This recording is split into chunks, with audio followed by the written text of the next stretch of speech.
A very happy morning to you all, children.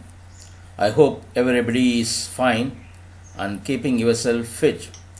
And let us continue today's class with the spherical mirrors, which we have already started with.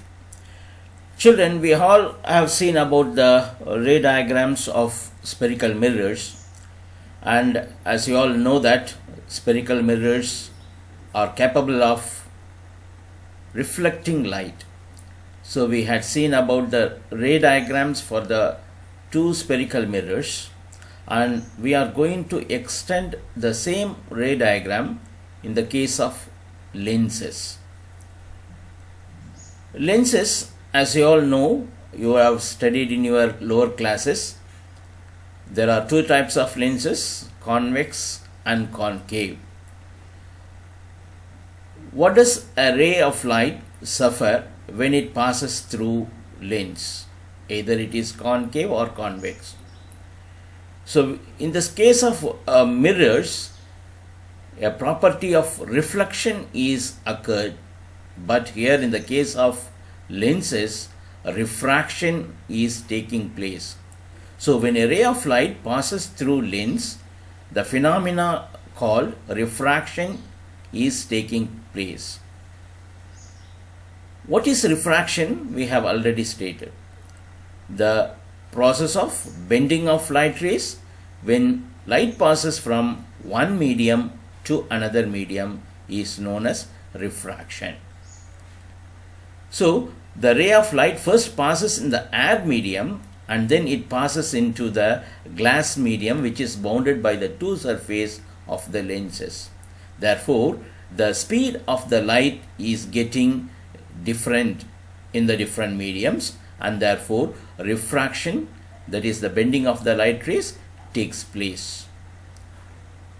Now we are going to see about the image formation in the case of both convex as well as concave mirrors. Now we can take up the positions one by one, and we will discuss in the upcoming slides about each position, how the image is being formed. When we are discussing about the image, we talk about the nature of the image. What do you mean by the nature of the image? The nature of the image is position, size, and whether it is real or virtual. So when the object is kept at some place, where is the image formed? That is what is called position. Then size, whether it is an enlarged image or diminished image. So we talk about the size. And then the real and virtual image. This also we have seen in detail in the previous class. So the image formation gives all these details. So for drawing the ray diagrams, you have to have the rules which are given here, and you have to strictly follow the rules in order to get the exact image formation. Children, you need not memorize anything, you need not mug up anything. So when you follow the rules, automatically your answer will tell you or brief you about all the position, nature, as well as the size of the image. So children, listen to these classes very carefully and follow the instructions given and try to draw the ray diagrams. Now we will go into the lessons.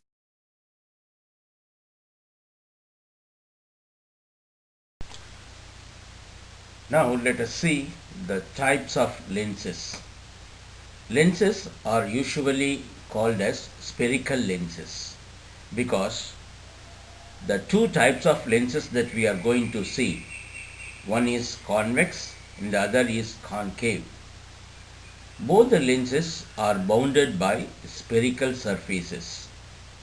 So we call the lenses as spherical lenses.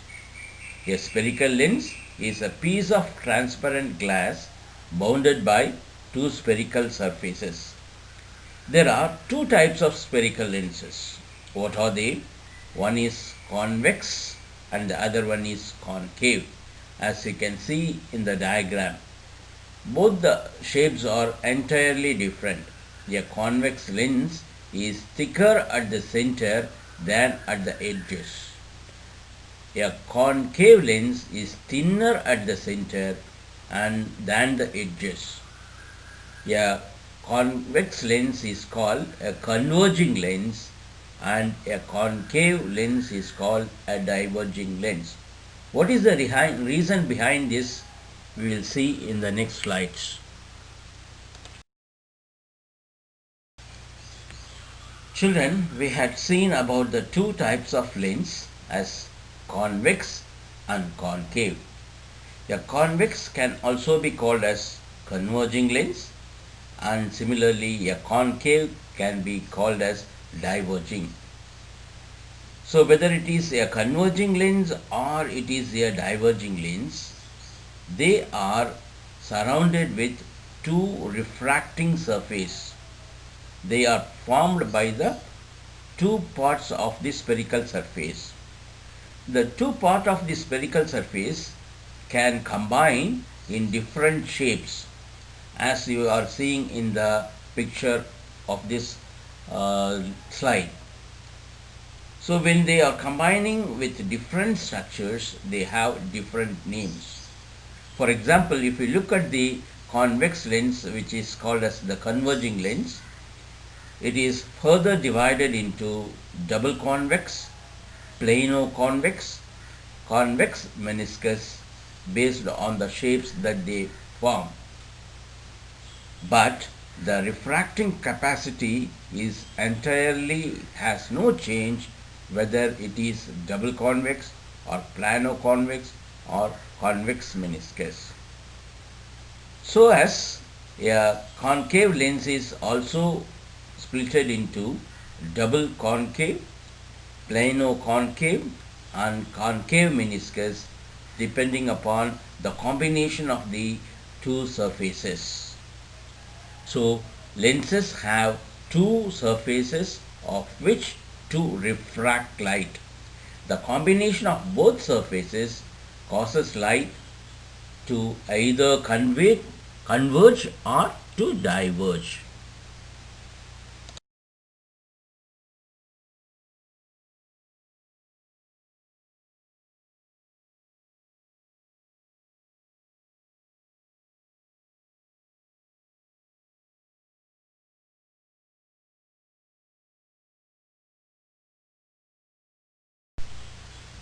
Children, though the shape of the lenses take different shapes, we usually represent a convex lens with a double convex and similarly a concave lens with a double concave lens.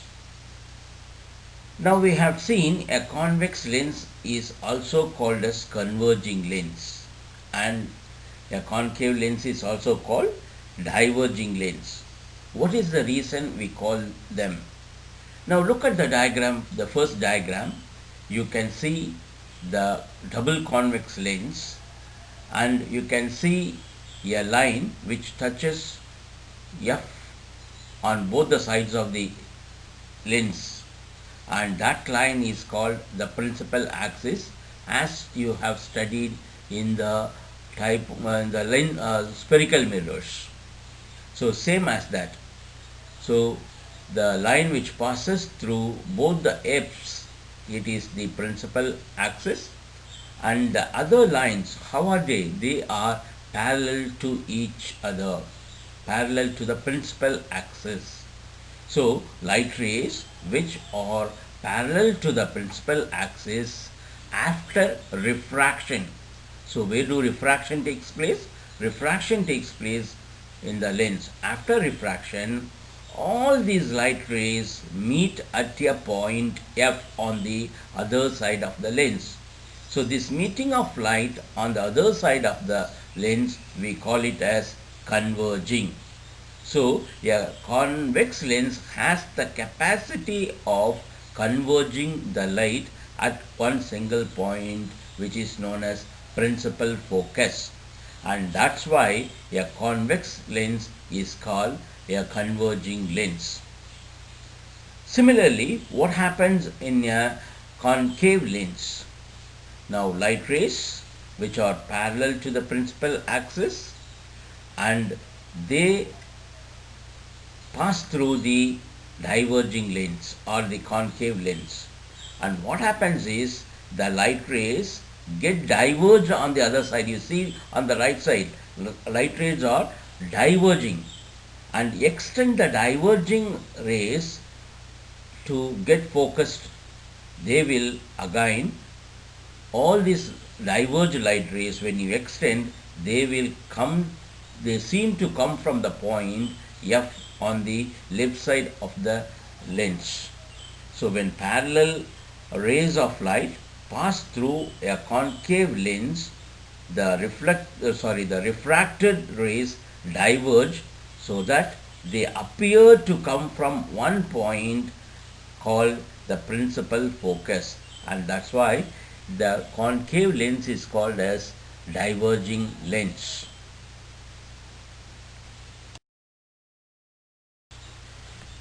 Children, this diagram is the basic diagram for drawing the ray diagrams, which will help you a lot. And now in the first diagram, a convex lens is being placed and you can see a red color line is dropped perpendicularly, and that is the line which divides the lens into two equal halves. And then there is a line, perpendicular line, which passes through F and 2F, and there are F and 2F on both the sides of the lens, because a convex lens is made up of two spherical arcs. So you can draw two circles, okay, one on the left side and one on the right side of the red line. So there are F and 2F on both the sides of the lenses. F is called the focal point or principal focus, and similarly 2F, it is called twice the focal point. So it happens in both the sides. F and 2F will be there on left side as well as on the right side. And as usual, as you had seen in the case of spherical mirrors, it has a focal length. The focal length is the distance between the optic center and the principal focus. What is optic center? The point where the red line and the principal axis intersect is the geometric center of the lens, and that geometric center of the lens, it is called as optic center. So the distance between the optic center and the principal focus is called as focal length of the convex lens. So similarly, you can draw a principal axis for a concave lens, and it too will have focal F and 2F on both the sides, and here the focal length is one and the same, the distance between the optic center and the principal focus, and the only difference is the convex lens converges the light rays and the concave lens diverges the light rays, as we had seen before.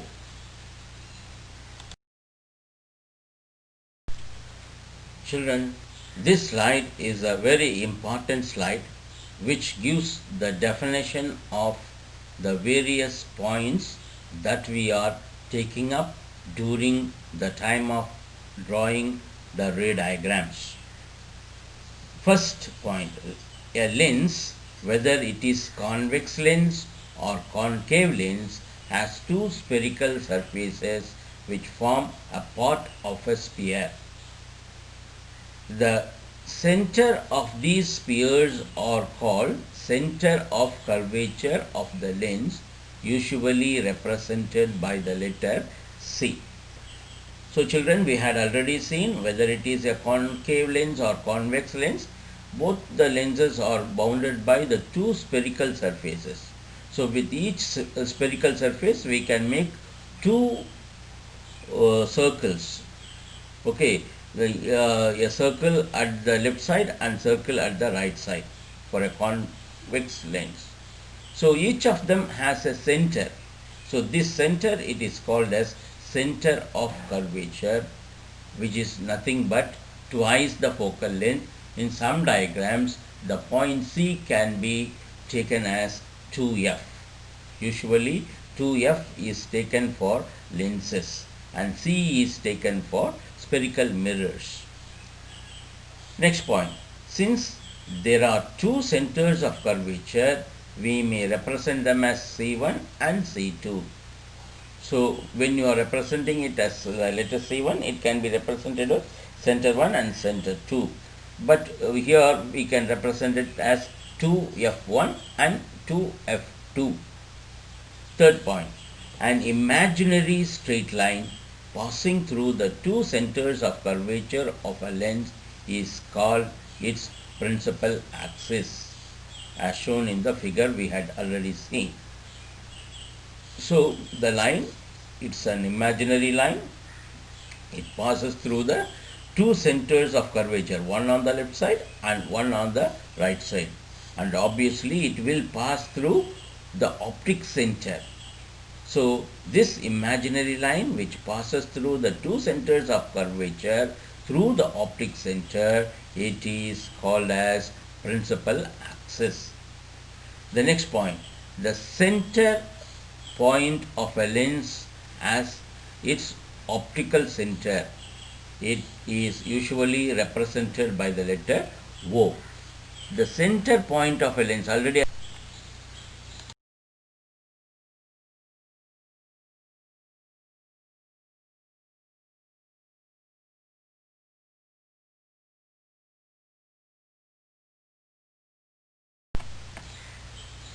children, you have three rules for making your ray diagrams.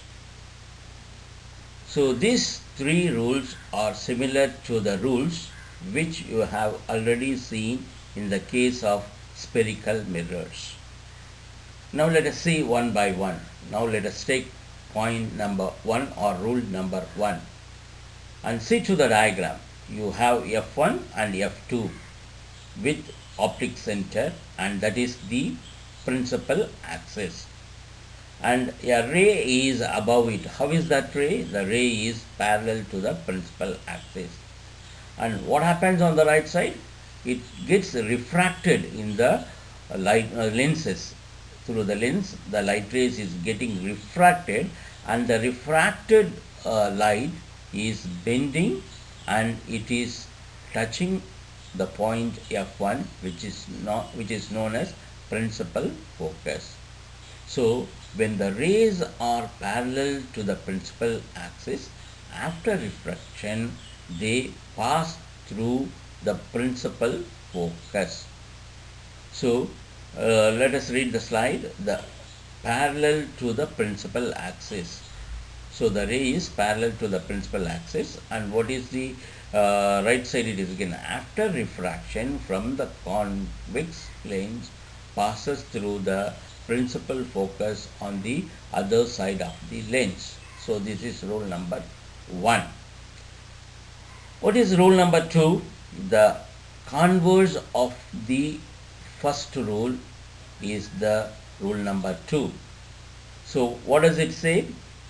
The ray passing through a principal focus. So what happens when the ray passes through the principal focus? In the diagram also you can see on the left side a ray is passing through the principal focus F1 on the left side. So it falls on the lens and there it gets refracted. And how is the refracted ray? The refracted ray is seen to be parallel to the principal axis. So after refraction from the convex lens will emerge parallel to the principal axis. Then rule number 3. How is the ray? See to the ray diagram. With the ray of light passes through the optic center. So this point already we had discussed. So the ray of light passing through the optic center of the lens, what happens? After refraction from a convex lens will emerge without any deviation. There will not be any bending of light rays. So because the light rays which passes through the optic center is refracted back in the same diagram, the same way. So that's why a ray of light which passes through the optic center emerges without any deviation.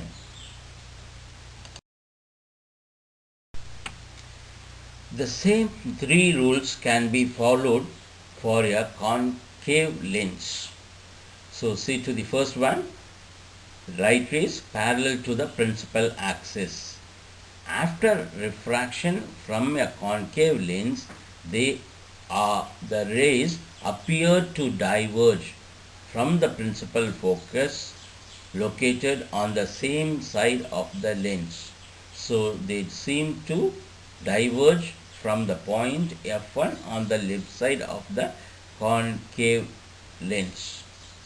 So the second rule, as I told, it is the reverse of the first rule. A ray passing through the principal focus after refraction from the concave lens will emerge parallel to the principal axis. On the left side, the rays are emerging as if they are passing through the focal length F2 on the right side, but after refraction they render parallel to the principal axis. And third point, a ray passing through the optic center of a lens after refraction from the concave lens will emerge without any deviation. So this we have discussed in the previous case, and here also in the case of concave lens, the ray of light which passes through the optic center is undeviated.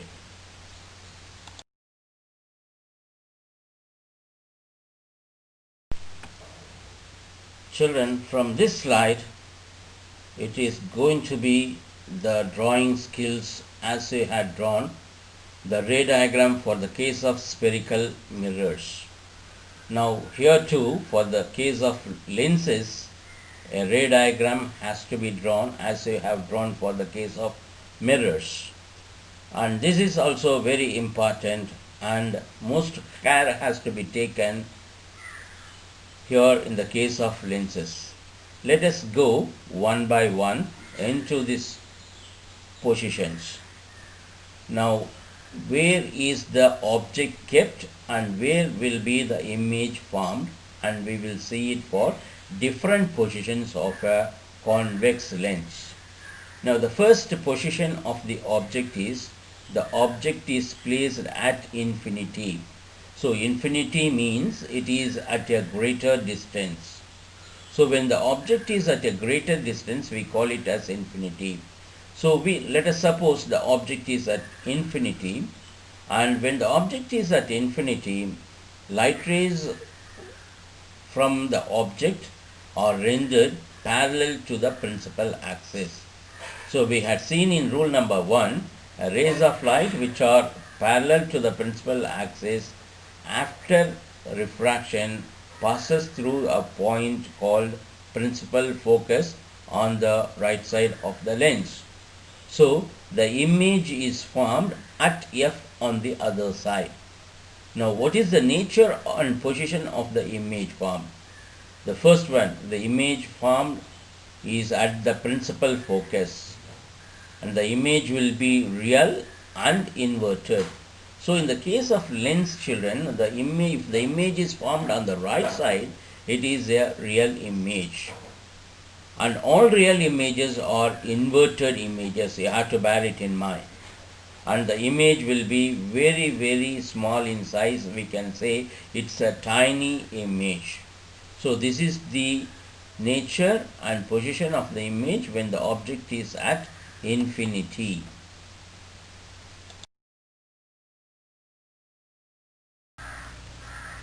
Children, this is the first ray diagram which you are going to draw in your notebooks using all the rules which you have seen and with all precautions.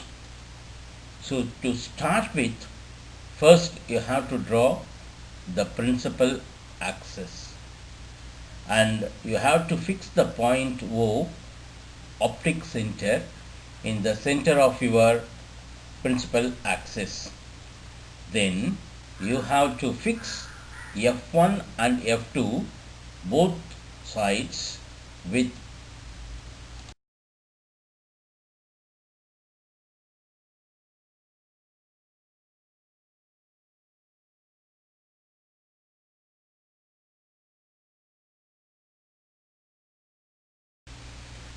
now in this slide the object is exactly kept at 2F1.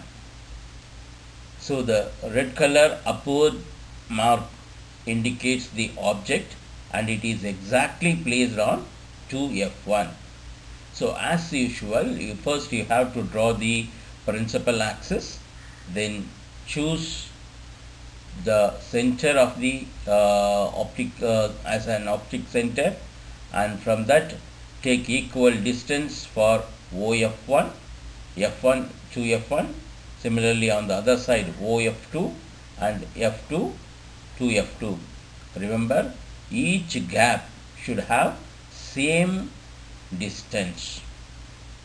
Now as usual there are three rays, the green, the orange and the blue here.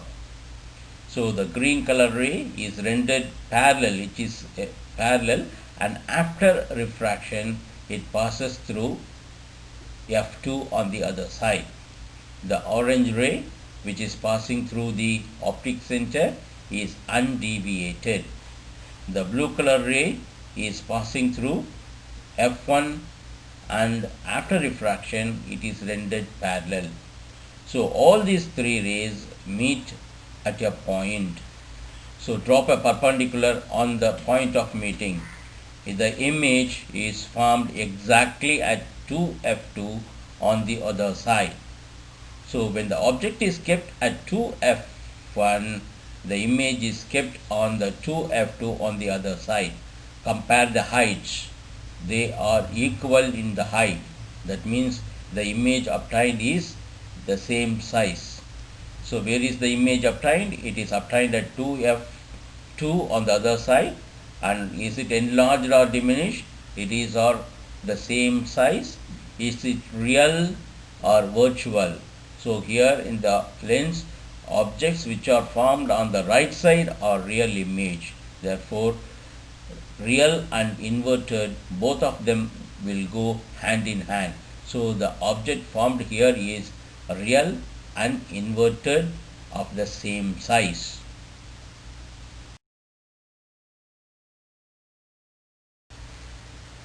In this ray diagram, the object is kept between F1 and 2F1. The red color mark, you can see it is in between F1 to F1.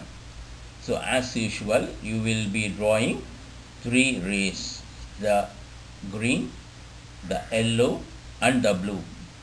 The green is parallel and after refraction will pass through F2 on the other side. The yellow will pass on through optic center which is undeviated. The blue which passes through F1 after refraction rendered parallel to the principal axis. So all these three rays meet at a point.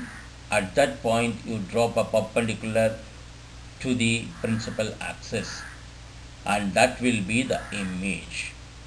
So compare the height of the object and the height of the image. Now you can see the height of the image is higher, has more height than the object. So that means it is enlarged. So it is inverted, it is formed on the right side, therefore it is real and inverted. And where is it formed? It is formed beyond 2f2 on the other side. Therefore the image formed is real, inverted, enlarged and formed beyond 2f2 on the other side. Now in this slide, the object is kept exactly at f1. You can see the red color mark above the principal axis, exactly at the point f1. Here only two rays come into picture. The one, as usual, the green, which is parallel to the principal axis, passes through f2, principal focus, on the other side, and the orange ray which passes through the optic center, and that is being undeviated. So where do these two rays meet at? These seem to be parallel but not parallel. Perhaps they must be meeting at a point somewhere far off, at a point on the left side. So the image will be at infinity. The image will be formed at infinity. The image will be real and inverted because it will be forming on the right side only. Therefore it is real and inverted, and the image will be highly magnified.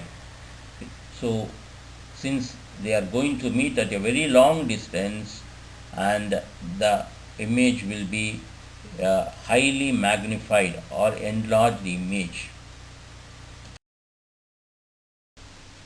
Now you can see the object is being kept between f1 and O. So between the optic center and the principal focus, the small sized object is kept closer to the optic center. And this is a very important ray diagram, where frequently asked in the board examination, because only for this position, that is, what is the position between O and F, it gives the image on the same side. You can see the big color arrow mark between f1 and 2f1 on the same side, and that is the image. The small size is the object and the enlarged one is the image. And since it is formed on the left side, it is a virtual image and an erect image. You can see the arrow pointing upward. Is it? So it is a very important diagram. Similarly, you had it in the spherical mirrors. So virtual image. Now we will go for the completion of the ray diagrams. From the orange small yellow color object which is between O and F1, draw a parallel ray, the green ray. So after refraction, it will pass through F2 on the other side. Similarly, extend the ray by dotted line on the other side.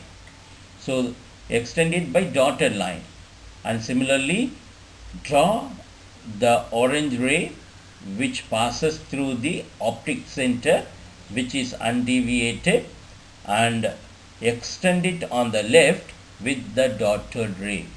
So the two dotted rays will meet at a point and drop a perpendicular at the point of intersection. Now that is the image. The image is formed between f1 and 2f1 on the same side. Therefore, the image formed here is enlarged, erect, and virtual. And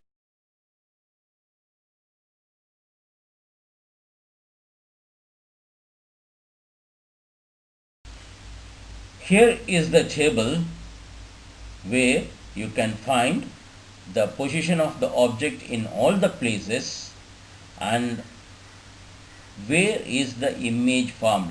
That means where is the position of the image and what is the quality of the image. So everything is tabulated here as one slide. So when the object is kept at infinity, the image is obtained at 2, that means f2, which is on the other side. And how is the image? The image is highly diminished or point size, and it is real and inverted. The second position, beyond 2f1. When the object is beyond 2f1, the image is formed between f2 and 2f2. It is diminished, real and inverted. And the third position, when the object is kept at 2f1, the image is obtained at 2f2, which is of the same size, real and inverted. Next position is object is kept between f1 and 2f1. The image is obtained beyond 2f2, which is enlarged, real and inverted. And the next position is at the focus 2f1. The image is obtained at infinity, so it is a highly enlarged image, real and inverted. And the last position, as I told you, which is important. Why is it important? Only at this position it gives a virtual image. So where is the virtual image formed? When the object is kept between f1 and O, that is the optic center. So where is the image formed? On the same side of the lens as the object. So it is an enlarged image, virtual image and erect image. So children, you need not mug up all this. So once when you draw the diagram according to the scale, everything will appear in the exact position. You need not memorize, is it formed beyond 2f or between f and 2f. You need not have any confusion at all. And whether it is enlarged or diminished, don't memorize. Just draw the diagram according to the scale. The image will tell you the quality of it. When the image is formed on the right side, it is real image, and all real images are all the real images are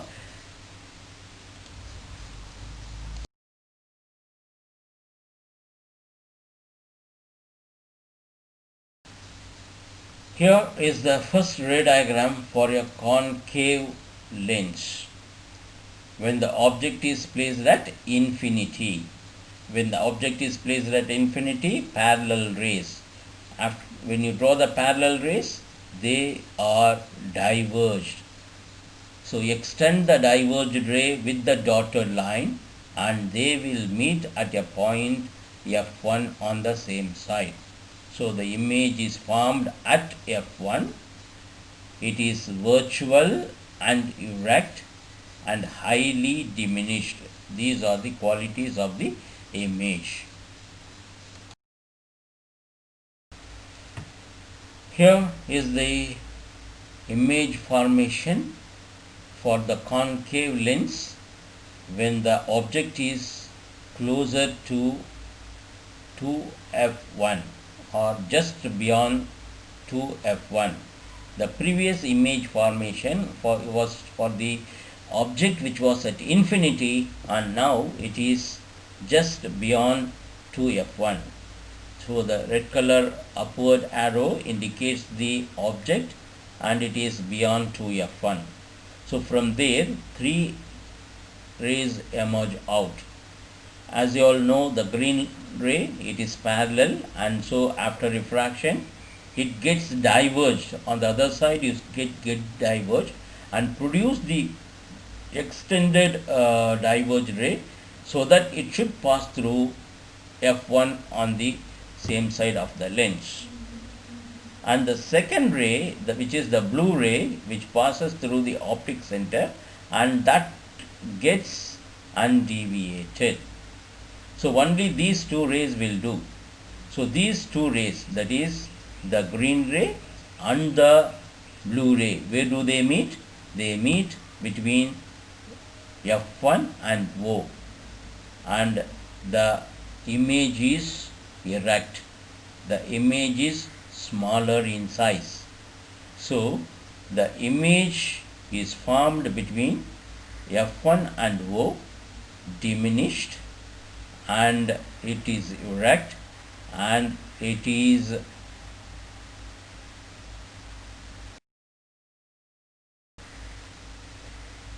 here is the table for the image formation for a concave lens. When the object is at infinity, the image is formed at focus F, highly diminished, point size, virtual, and erect. So when the object is between infinity and the optic center, the image is formed between F1 and optic center. It is diminished, virtual, and erect. So a concave lens gives only virtual image. So a board question was being asked. Name the type of lens which produces virtual images. So the answer is concave lens.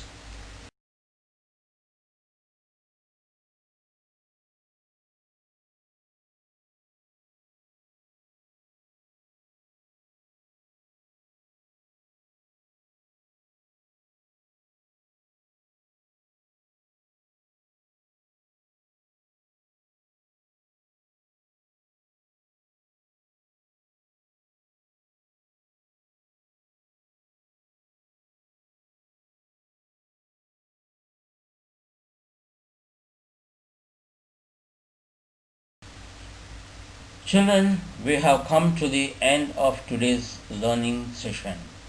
So today we have discussed on the image formation for a spherical mirror.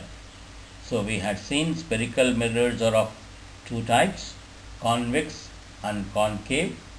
Convex is also called as converging lens, and concave is called as diverging lens. And we had discussed the image formation for both the lenses with different positions, and we have tabulated the results. And the most important thing in drawing the ray diagram is that first you have to draw the principal axis, then fix O, the optic center, then take F1 on the left side, F2 on the right side, so that O is the center. So equal distance should be there. The same equal distance should be maintained for F1 to F1 as on the left side, as well as F2 to F2 on the right side.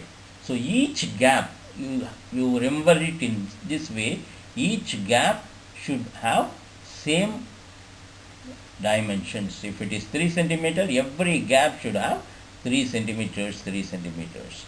So when you do it according to this rule, you will get the ray diagrams successfully. And remember the rules when you draw the ray diagram. Only 3 rules. A ray parallel to the principal axis after refraction will pass through principal focus. Second, any ray which passes through the principal focus after refraction is rendered parallel to the principal axis. And the last one is a ray which passes through the optic center is undeviated. So follow these 3 rays, and with the equal distancing you will get the ray diagram exactly as I had given to you.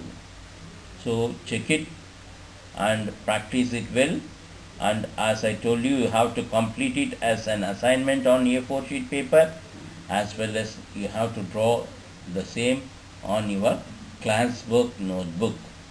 Okay, children. So, bye. We'll meet you in the next week class. Until then, goodbye to you, children.